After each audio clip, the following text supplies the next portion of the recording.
தமிழ்நாட்டு மக்களால் அன்போடு அழைக்கும் கேப்டன் என்ற ஒரு ஆளுமை இன்று நம்மோடு இல்லை என்றாலும் அவருடைய அரசியல் பணிகள், மக்கள் நலப்பணி, அவருடைய அர்ப்பணிப்பு அனைத்தும் தமிழ்நாட்டு மக்கள் மனதில் என்றென்றும் நினைவு அலைகளாக நிறைந்திருக்கின்றன.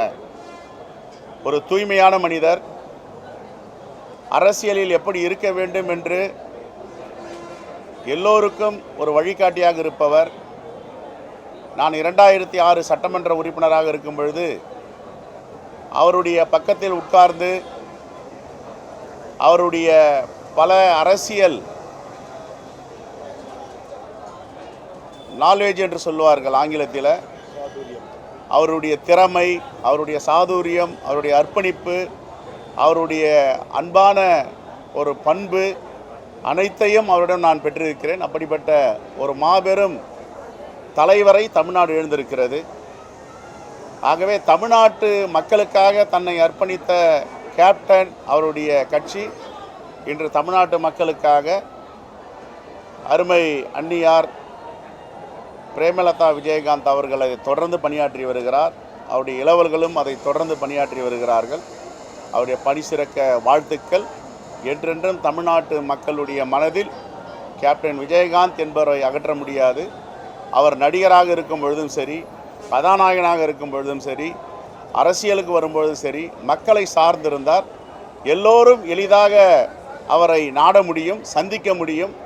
மக்களோடு மக்களாக களத்தில் இறப்பார். ஏதாவது போராட்டம் என்றால் வேட்டியை மடித்து கொண்டு மக்களோடு சென்று விடுவார்.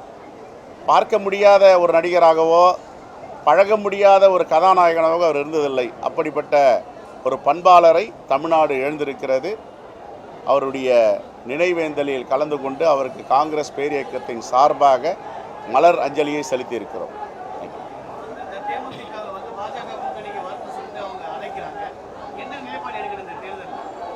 இல்லை, அவர்களுக்கு கேப்டன் எதை விரும்பினாரோ, தமிழ்நாட்டு மக்கள் மீது கேப்டனுக்கு ஒரு மிகப்பெரிய அன்பும் பண்பும் பிணைப்பும் உள்ளது. அப்படிப்பட்டவர் என்ன முடிவெடுப்பாரோ அந்த முடிவை அவர்கள் எடுக்க வேண்டும்.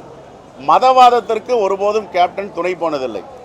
அவருடைய அரசியல் வாழ்க்கையில் மதவாதத்திற்கு எதிராகத்தான் குரல் கொடுத்தார். எல்லோரும் எம்மதமும் சம்மதம் என்றார்.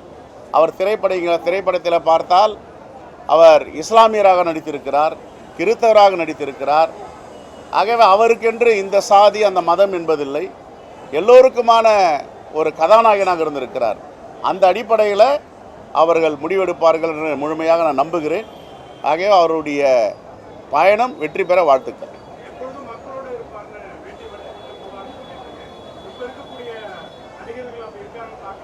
நான் அதுக்குள்ளே ஏன் போறீங்க?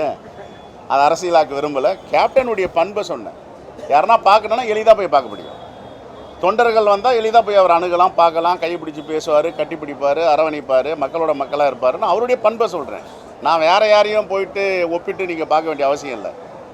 ஒரு நல்ல காரியங்கள் இல்லை, ஒரு மனிதர், ஒரு கதாநாயகன் எப்படி இருந்தார்னு அவருடைய பெருமையை சொல்கிறோம்.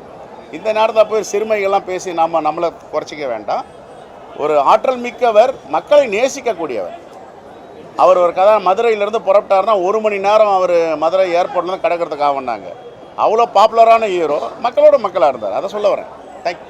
செய்திகளை உடனுக்குடன் தெரிந்து கொள்ள கீழ்கண்ட கேபிள் மற்றும் டிடிஹெச் நெட்வொர்க்குகளில் எம்நாடு செய்தி தொலைக்காட்சியை காணுங்கள். பாதகம் செய்பவரை கண்டால் நாம் பயம் கொள்ளலாகாது பாப்பா. மோதி மிதித்துவிடு பாப்பா, அவர் முகத்தில் உமிழ்ந்துவிடு பாப்பா. அண்மை செய்திகளை உடனுக்குடன் தெரிந்து கொள்ள இணைந்திருங்கள் எம்நாடு தொலைக்காட்சியுடன்.